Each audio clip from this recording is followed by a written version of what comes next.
Good evening, Trinidad and Tobago. Doing one of our little casual live videos because I'm really not in the mood to be doing the brainstorm that it takes to run plain talk. So I begged off tonight to not do a plain talk video because I don't feel like that. I'm not in that mood. It's been a busy day, week, month, year. 2020 has been brutal. If we're honest with ourselves, 2020 has been a brutal year.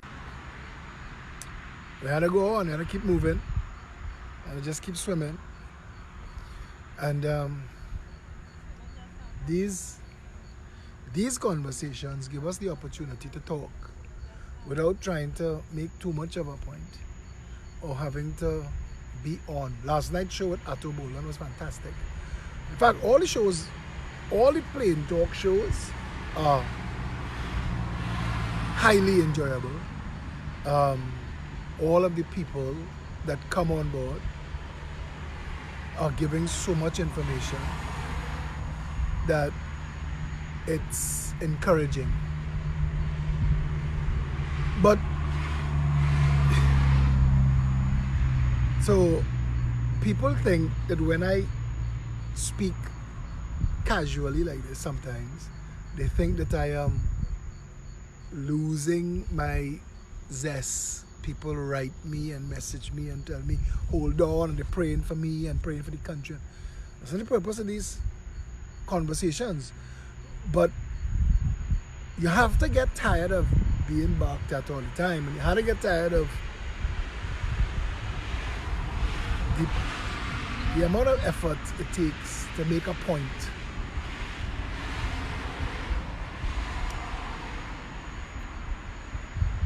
In the past couple of days, Trinidad's Coast Guard has been intercepting cocaine in large quantities, 100 million up. It's a lot of money. $160 million is a lot of money. A lot of money. And 160 million could buy 160 houses in a decent area. 160 million could build 1,600 starter homes. A lot of money. And for somebody to be able to have $160 million to invest in a shipment of cocaine and all of the other things that goes into that shipment of cocaine, and yet for all of the cocaine that they find and they intercept and they get, they never find the people responsible. It never has a consignee and it never has a shipper. So it might be 160 million 2 days ago, 200 million today. Who is putting out that money? And how come the media is not asking those? I mean, fine. You watch the video, you're going to tell me, Philip, oh God, we don't have a real media. The reason for asking the question about the media is because we are supposed to have a good media. We're supposed to have a real media. We're supposed to have a competitive media. Journalists fighting to get a scoop, to make a story, to bust a mark, to make a better country. So when I ask why the media not doing that, it's to get you to ask that question too. Where's our media? How come we have no media? How come we have no real journalists in Trinidad and Tobago? And nobody to ask, who owns this ship? Where was this ship? How did the cocaine get in the ship? We just bust the mark, 400 million to Canada, 300 million to Norfolk, Virginia, 600 million on Monas. And people make jokes about who losing head and all kind of stupidness, and I watch it. We don't trust anybody. Trinidadians don't trust no arm of law enforcement. So on all the posts about all the drug fines, you will see Trinidadians saying cynically that this is part of the shipment process in Trinidad, that law enforcement gets involved and intercepts it. But that doesn't mean it doesn't make its way eventually to where it was supposed to go. Because we never see what's done to the coke, what's done to the drugs. We never see that it's destroyed. We never see that. And even if we did, we probably wouldn't trust it.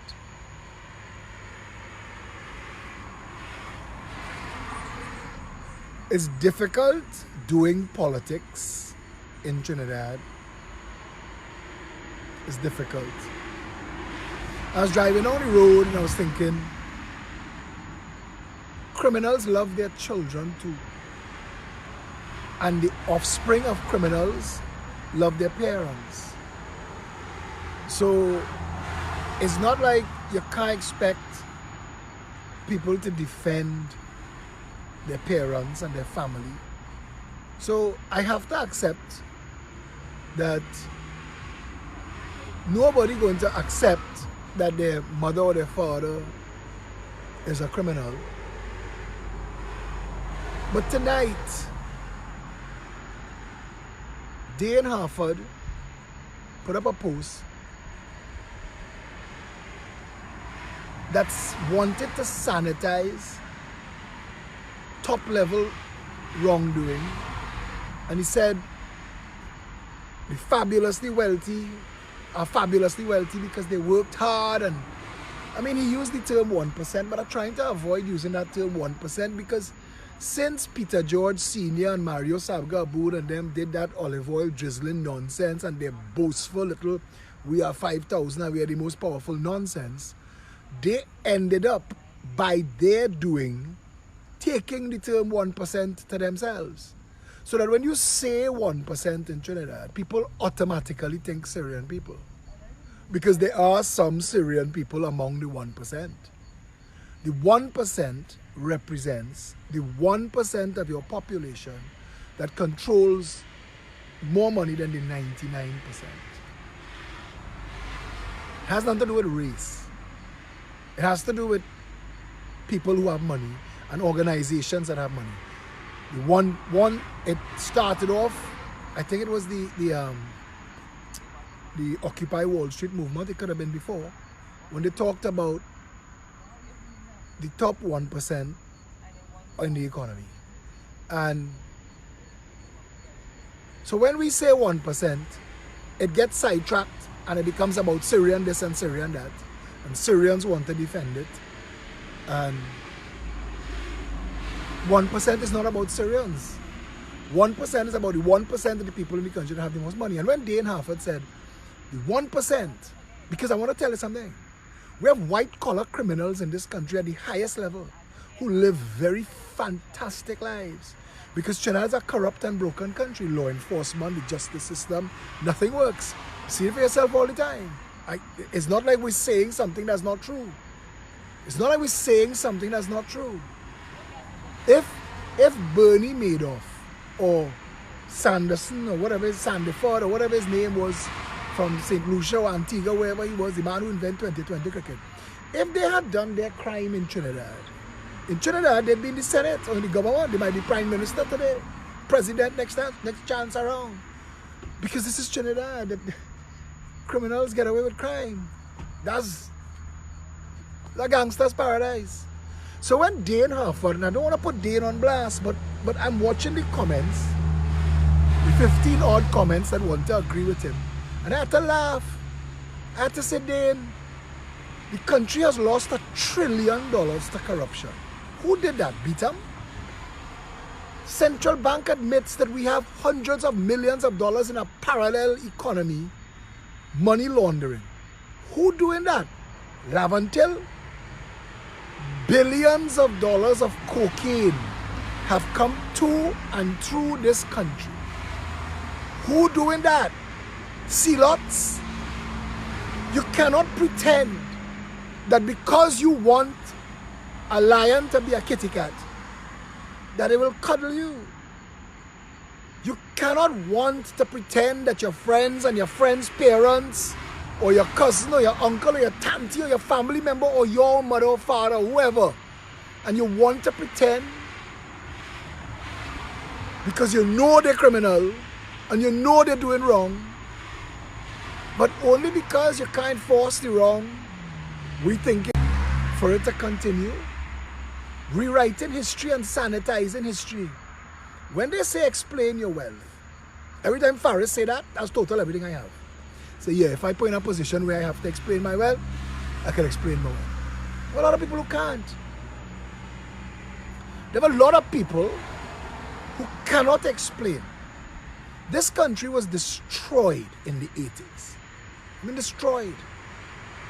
Our economy, together with the global economy, collapsed in a recession that destroyed the biggest companies in Trinidad and Tobago. And between then and now, in a fast 30, 40 years, some empires have sprung up in this country. Massive empires, worth hundreds of millions. Some of them might be worth billions of dollars. And when you check back, those empires are owned by people. When you read the story of Apple, Steve Jobs and Steve Wozniak went from Brooks college students operating in Steve Jobs' adopted parents' garage, so that by the time Steve Jobs died, Apple was the biggest company in the world and Steve Jobs was one of the richest men in the world. Which could have followed that path. They wrote books about it. But there are people who have done criminal activity. I told Dane, you are mixing up hard work with organized crime. I'm not saying every successful person in Trinidad is a white-collar criminal, and I'm not saying every successful person in Trinidad in drugs, and I'm not saying every successful person in Trinidad and Tobago money laundering. But I am saying a lot of our successful people have gotten there illegally, immorally, or unethically. A lot of business people will tell you that they didn't set out to be corrupt, you know. They didn't set out to bribe, and they didn't set out to evade lawfulness. But Trinidad is a corrupt society. Now, for 5 years, Keith Rowley has been the Prime Minister, and he has had the absolute authority to fix that. 2015, between 2010 and 2015, Kamla Prasad Bisesa was the Prime Minister of the Republic, and she had the absolute authority to fix it. If you engage in a conversation, because I say those two names, Kamla and Keith, and that's what you focus on, or you focus on PNM, or you focus on UNC, you cuss the other and you defend the other, what you're not doing is you're not saying that for 10 years, Trinidad did not fix itself.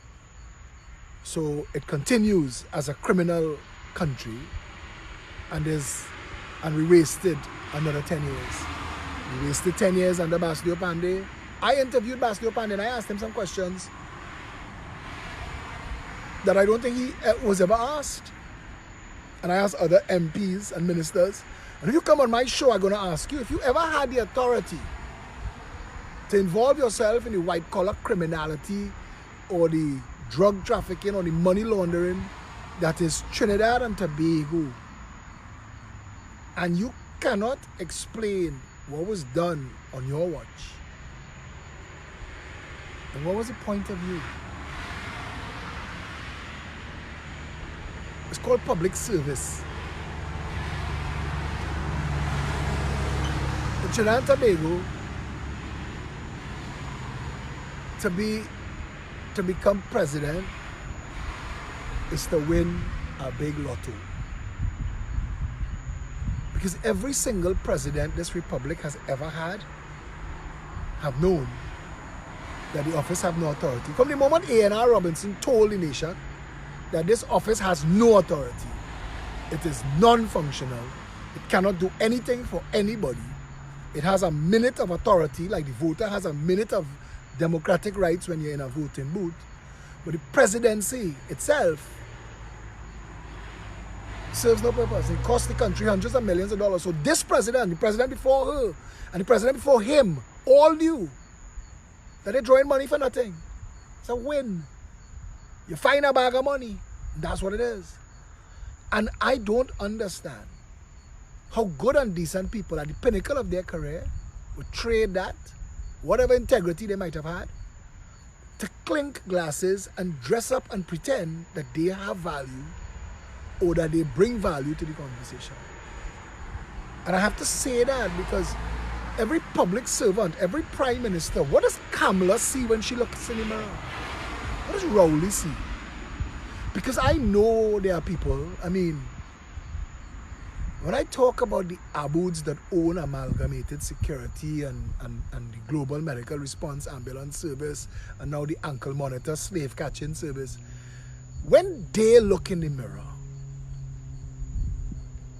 do they tell themselves that they're looking at good and decent people? When Noel Garcia looks in the mirror, instead of God, when they look in the mirror,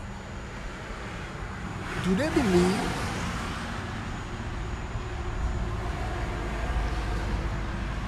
I mean, you had to be a real high-functioning sociopath to be corrupt, engaged in corruption, look in the mirror and see that and know that and be okay with that.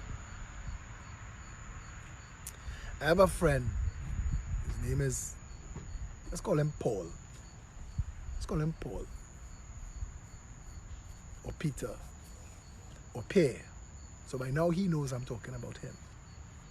He is a high-functioning sociopath. He has no problem knowing that. He has no problem being himself. But when I go, the odd time I go to church, and you hear me talk about the people who sit in the front pew of the church, the odd times that I would go to church, St. Finbar's, Assumption, the big short churches, and look at the people in the front pews, the effort they make to put our 2 blues in the basket. And I'm wondering to myself, they know that they're in a church dedicated to the life of Christ.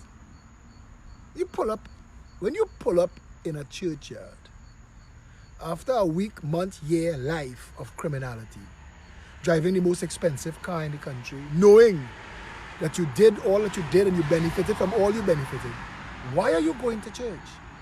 Who are you looking for? Who are you looking for? It was like that joke where the woman went to a priest and asked him if he would bury the family dog. And the priest said, of course not. We don't do funerals for animals. She said, but it was the family's pet and they're in mourning. He said, I appreciate and I understand that, but we don't do funerals for pets. She said, it was so important to us that we were going to make a $50,000 donation to the church. And the priest said, you didn't tell me the dog was a Christian. And that's a joke. But if you're in criminal activity, and if you're a white-collar criminal, and if you're importing cocaine, and you're shipping $100 million cocaine, and you're looking at billions and you're seeing yourself, and you're looking at narcos and you're seeing yourself, and when you look in the mirror, you're seeing and you're saying, yeah boy, good job, criminal, then own it. What you doing in the people church? Christ would have fling you out of the church. Gandhi would have slapped you in your face. Mandela would have spit in your face. Martin Luther King Jr. would have cuffed you down. Who you looking for? Who you trying to fool? If 30 years ago, you was living in a little 2x4 house in Woodbrook, and today, you're building thousands of houses, clap yourself. pat yourself on the back. But don't go into people's church. Who are you looking for? Christ? I went to a funeral in one of the big shot churches for a big shot that died, leaving so many unanswered questions as to how he became the size shot that he died as. And he was buried in full Christian honors in a big shot church. And I am wondering, do you and your family really believe in God? Why would you at the end of your life come to a church when for your whole life you've been the opposite of good and Christian? There are people who think that you could move $100 million in cocaine and go and give $2,000 out in hampers and you're a good person, you know. We have this Robin Hood mentality. Rob from the poor, give some back to the poor, and it's okay. I really hope that COVID-19 coronavirus changes this world. But human nature and human habit hard to change. And everybody just talking that shit right now because they have nothing else to do but talk that shit. And they want to get on a plane and go and see a concert and go and party in Miami Beach or South Beach, or go to London to watch a football game because you could jump in one of the private jets, you and the girls and the boys, and fly to Vegas and spend a couple million corrupt dollars playing some craps and some blackjack, drink some champagne. Right now we're talking the world could be better. But another thing I was thinking about today is there was an earthquake about a year, 2 years ago that went on so long, longer than any earthquake any Trini ever experienced, that at some point the entire country had one thought: this is going to end bad and this is going to change everything. And they looked around to see how they would save themselves, and then it stopped and we dodged that bullet and it made no difference to us. Personally, coronavirus, this shutdown, lockdown, all this nonsense, let it run. The longer it runs, it is the more it destroys the wealth on top. The poor people, the squatters, the sufferers, the hustlers will continue to squat, suffer and hustle no matter what happens. Coronavirus, no coronavirus. The people up on top, even if Rowley is your partner, even if Imbert is your child godfather, even if they funnel in big money to you, at some point, if this continues, like the earthquake, shit is going to collapse. It's going to collapse to the point where, and I know nobody's talking about this, where money will stop having a value and parliaments will stop having a value, and the world order and the way world order exists. Because when the government stops being able to pay the police not going to work. When the government stops being able to pay the army not going to work. So the only thing that holds up the country is law and order that protects the parliament, that upholds the economy, and all of those things require money. And all of that money is not just about picking up 80 million or 100 million and giving it to your friend. Because your friend have to be able to put that money out in the market and it come back through other people. So, comparing coronavirus, COVID-19, to that earthquake, because at some point, where I was standing, in that earthquake, I thought that the house behind me was going to collapse. And I started to think about how you're managing. I had already reached past the collapse. And I was thinking, okay, my house is gone and all my neighbors' houses are gone. And I started thinking about all the people who are going to be trapped.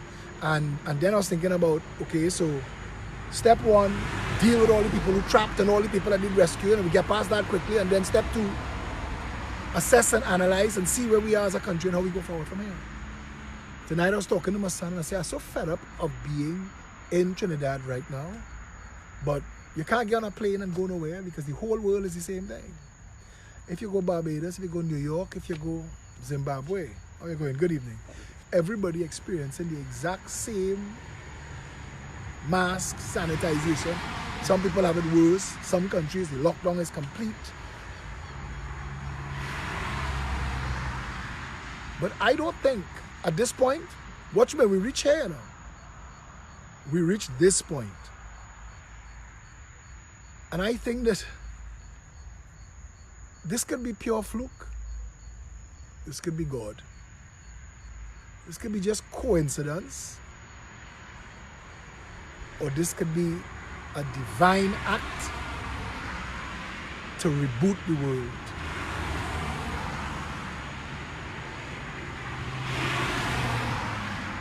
Because all of the big stars and all of the big celebrities and all of the rich and the famous have become irrelevant. The people that you hold on to now are the doctors and the farmers, and believe it or not, the sanitation people. If we stop paying the garbage people and the farmers and the doctors and the nurses, the world that we know will end. Those four people, we don't even need teachers right now. Parents could teach their children. All of those things that became the world that we knew, none of them really matter. The only thing that matters is you have to eat, you have to feed your family, you have to shelter yourself from the rain. You have to protect yourself from others who might want to take advantage of you to steal your shelter and the food that you and your family eating. That's it, yeah. That's the sum total of society. Right there. So, you could own all the houses in your street in Valsale. You could have the highest. I mean, I was watching Howard Chinley house. And I know every time he make a little extra from another beneficial project, contract, he just want to lift himself up a little higher. And I'm thinking, how high is high enough? And I'm thinking, at some point, you could end up there. Any one of us, but every one of us could end up in the same suffering. And I am saying to Trinidad and Tobago, all the fight that you want to fight politically and all the fight you want to fight racially, all the racial talk, if your family starving and you're an Indian or you're a Syrian and you had to buy from a black man to feed your family, you have absolutely no problem with that.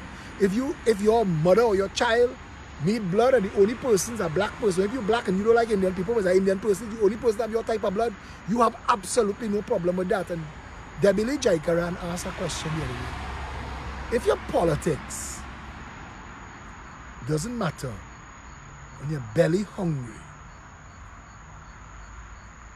if race don't matter when you're belly hungry in your politics, why should race matter when you're belly full?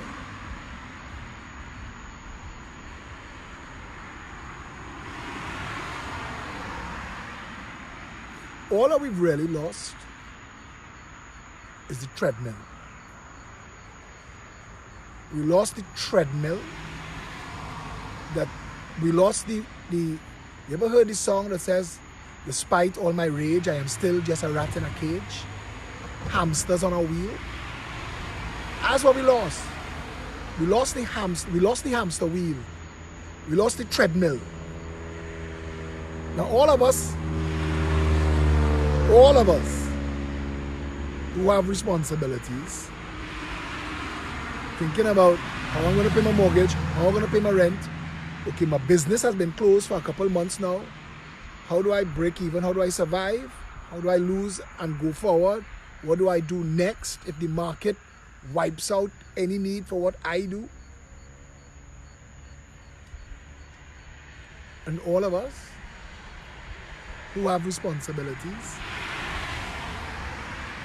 have to be thinking about, when you go to the grocery, you go to the drugstore, you stock up on the things that you need: bandages, Savlon, plasters, antibacterial powder, dental inhalers for people who have asthma, expectorant if you're prone to mucus in your cold, dry cough medicine, headache tablets, whatever you need, whatever you're predisposed to, the basics plus that.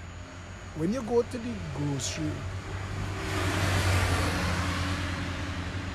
you're making sure that you have food for your family to eat, food and water.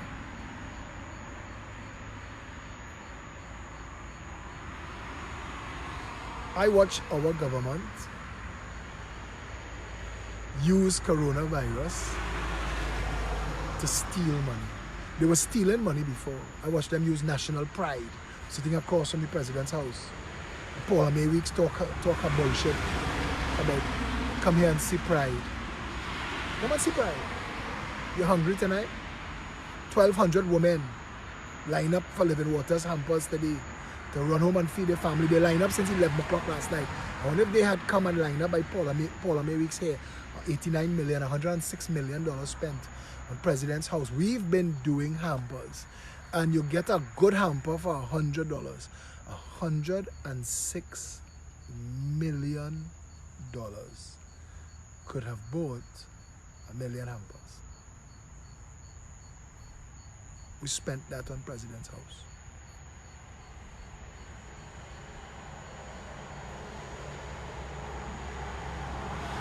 And I asked Kid Rowley, you look at all your children and the different child mothers, Sharon and whoever Garth's mother name is, I can't remember, and the other boy what his mother name is, and any of the others that we don't know about. When you look at all your child mothers, Keith, if it was your child mothers outside there, 11 o'clock last night around the savannah, from 11 o'clock in the night, line up, waiting to get food today. 12 o'clock, police come to disperse them. Women saying, officer, don't matter how long it take, we need food. How you don't feel, Keith? Or if it was your real mother? But I don't know if fellas like you all have a heart. I watched this government use office to steal money for 4.5 years. Like the government before used office to steal money for 5 years and 6 months. Now the government before that used office to steal money. And I watched them use office to steal money.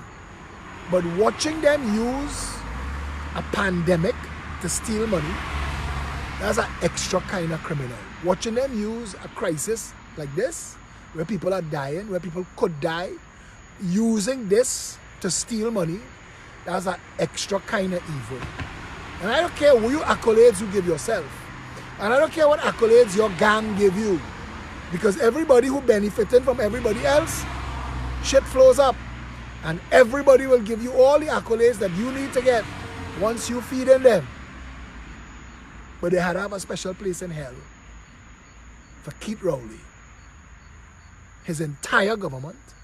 Any that didn't stand up yet and say, Mr. Man, what you doing here is beyond criminal. It's evil. The entire 41 in the parliament. Up to now, for all the shit Kamala talking, I ain't hear her say yet, let's debate surrendering the millions of dollars that is paid to us as salaries that we could defer right now so that poor people could eat.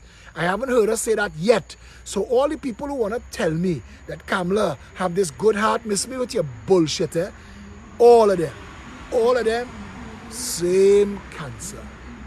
They are all the same cancer, and they all left office leaving the same problems and made it worse. All of them. And if you are so deluded that you have to lie to yourself and tell yourself that this one nicer than that one, that's like they say, choosing between cancer and a heart attack. Nothing that has been done by the government or the opposition, that has been done by the president, that has been done by the parliament, has given me belief that these people have any care or compassion for human beings. 6 weeks later, we still don't give out a food grant yet. 6 weeks later, and we've played politics with all these people's lives. The Progressive Empowerment Party, I don't know how much hampers we eventually put out by the kindness of strangers, but other people did a lot more than us. And I watch a lot of people, and they have so many people, and now we have no more. And being able to tell people, look, we were swamped and we have no more, and I'm sorry I can't help you. I can recommend you to other people. Living Waters today, Rhonda Mengo said what she witnessed was heartbreaking to watch citizens of this country, mothers, people's mothers. I picture if that was my mother in that land.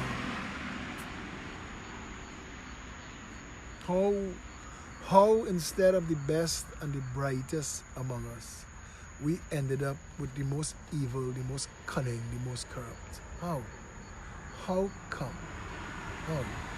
What is broken in us? But I say this, now,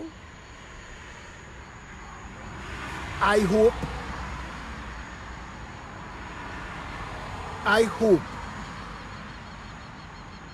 that we don't get out of this until we learn. In the story of Moses in the Bible, Moses was of a generation that was not allowed into the promised land. I asked the priest, I said, why would it take 40 years for the Jews to make an 8-day journey from Egypt to Jerusalem? The priest said to me, because the slave mindset had to die in the desert.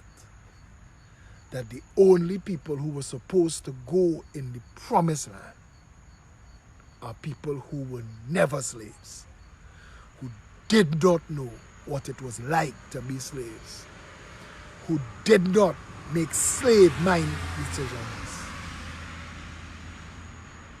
And I think that coronavirus, COVID-19, as frustrating as it is, should go on long enough for us to lose that criminal, corrupt mindset that has destroyed the world and has destroyed Trinidad and Tobago. All the slave mentality, it should die in this desert of the lockdown. We should have no chance, no hope, no way to go back to business as usual.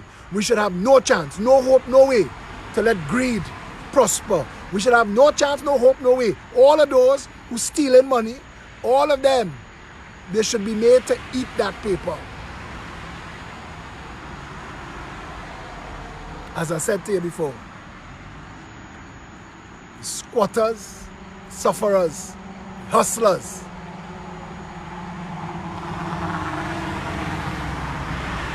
this is not as hard as on them as it is for the people who have access to private jets, could get short young on the phone and open the airspace and have nowhere in the world to go. And I want, more than anything else, for this whole experience that we are going through. Good night, sir. All is well? I want it to have a value. I want it to have that by the time It is over. It changed who we are fundamentally as a people. Racism have to die before we get back into business as usual. The fact that we could sell doubles in a gas station in Wrightson Road, but we can't sell doubles from the actual doubles vendors, tells me that some decisions that are being made are nasty decisions. Because the line to get in Massey that I have to join to go in a Massey store could be the same line to get to my doubles from my doubles vendor.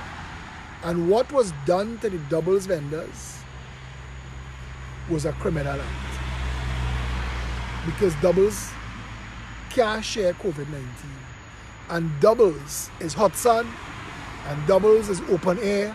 All of the things that the world is now realizing that is beneficial. Any food that you could eat out in the open that. Not KFC. Air-conditioned comfort is a breeding ground for the virus. Ironic, eh? How ironic. But you could go and buy doubles in St. Christopher gas station in air-conditioned comfort. But you can't go buy sauce. All of this, all of it. And I am 53. I tell people I've lived a good life. I want all of the remaining life that I get. I'm not a party man. I'm not a flams man. None of those things matter to me. My whole life is a life of purpose. Right now, that's my whole life. I wake up every day and I take care of my family and I take care of my friends and then I take care of my country. And my whole life is a life of purpose. So at some point it will end, and I want it to run for as long as I could, as long as God or life or the universe wants me to serve. But at a point now where I have had a real good life. So I want a better country for my children and your children and everybody's children and grandchildren. And I hope that this COVID-19 coronavirus is not a lost experience. I hope we don't just go through this and then go back to racist, tribalist, nasty, corrupt, greedy, hateful, spiteful. Those are the ways that we behave. We have walls, fences, gates on our streets, security guards, burglar alarms, burglar proofing, extra locks. We have all of that because we don't know how to share.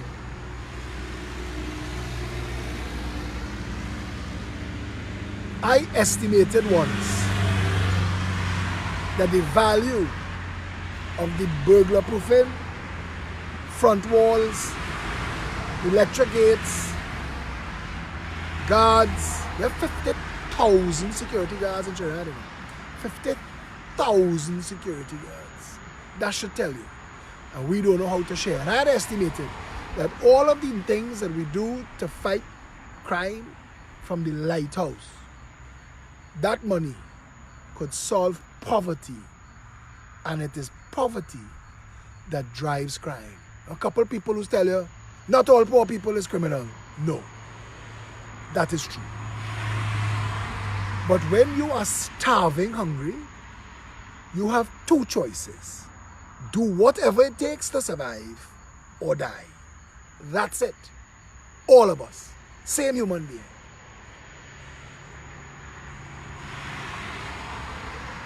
I wish that out of this coronavirus, we could take down our walls and our gates. I wish that the lesson that we learn from this is that all of the people of Goodwood Park, instead of fighting on their WhatsApps and their emails and their message threads and their meetings, how to get the security bigger, stronger, better, keep them out, fingerprint them. Before you bring your maid in the house from now on, you gotta fingerprint she husband, she mother, she father, and she children. Go to park thinking like that. You had to fingerprint them, you had to check them, bring a police certificate of character. Instead of that, Goodwood Park adopt Laventille. Westmoreland and Bayshore adopt Beetham. You see, and I told Winston Dukaran in 2007, 13 years ago, twinning our communities. Find out the advantages of St. Andrews and Donruss and what it is, the schools that the children in Beetham and Cocorit going to, what they don't have that Donruss and St. Andrews have. And a couple people said to me what they thought was the reason Donruss and St. Andrews exist and what it was built on. You see, all of this is an ongoing game of monopoly. And the wrongdoers and the disenfranchised have been going round and round this board for a long time. In Trinidad, the scheduler of population gave people land based on how many slaves they owned.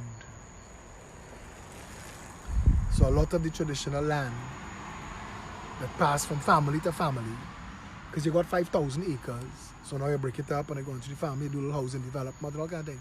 And you won't trace it and you won't see it and you won't think that it was wrong, but all that is wrong. All of that is, don't not see the advantages you had and then blame the people who didn't have the same advantages as you.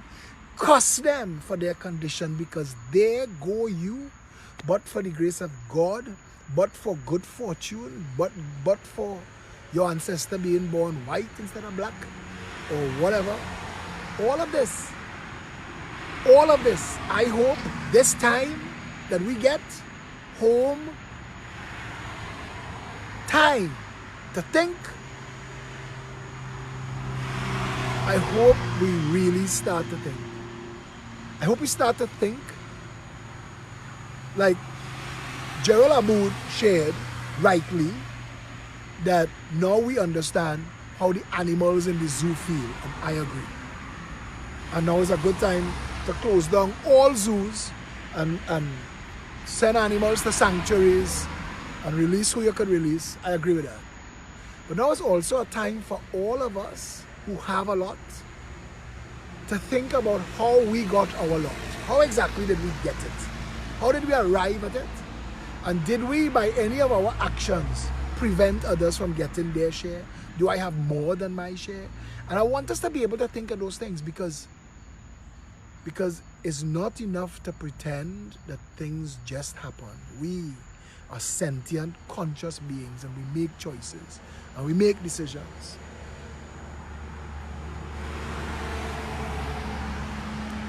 So, this opportunity, shouldn't we say? I stood by the Red House today and I watched $500 million,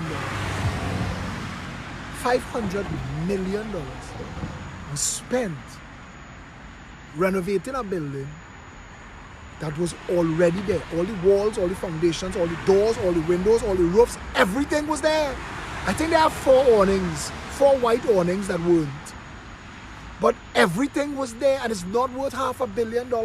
And I think that $450 million was theft and graft and overinflated corruption. $50 million maybe.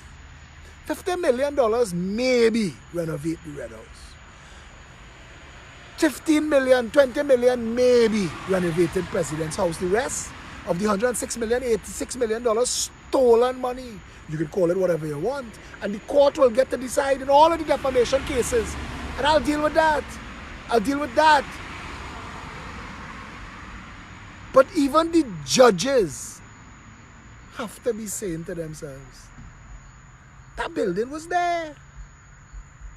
How did it cost $106 million? How? I hope that this opportunity that life has given us, coronavirus, COVID-19, I hope this opportunity is not wasted. I hope our slave mentality dies in the desert. This desert of the lockdown. I hope that the people that go forward to the promised land after are people who realize that the future should be built on all of us sharing together. Because this whole concept of greed until you're dead, look around. Look around you. Look at the things that we've built with all of the energy and all of the effort and all of the equity and all of the money. Look at them, they're empty and they're useless and you're not missing them. Your life can still go on. I hope we do not lose the lesson of coronavirus. Because the greatest lesson of it is this.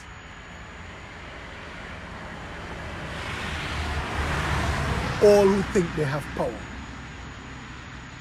circumstances, life, events over which you have no control could end it all like that. I hope we become our best selves. I hope we leave our greed and our racism and our hatred and our entitlement and our sloth behavior. I hope and pray that we leave it in the desert of this lockdown. And I hope and pray that the lockdown continues for as long as it takes for that to be our reality. Because if all this was a pause from bullshit as usual, then it was for nothing. Until tomorrow, stay safe, Trinidad and Tobago.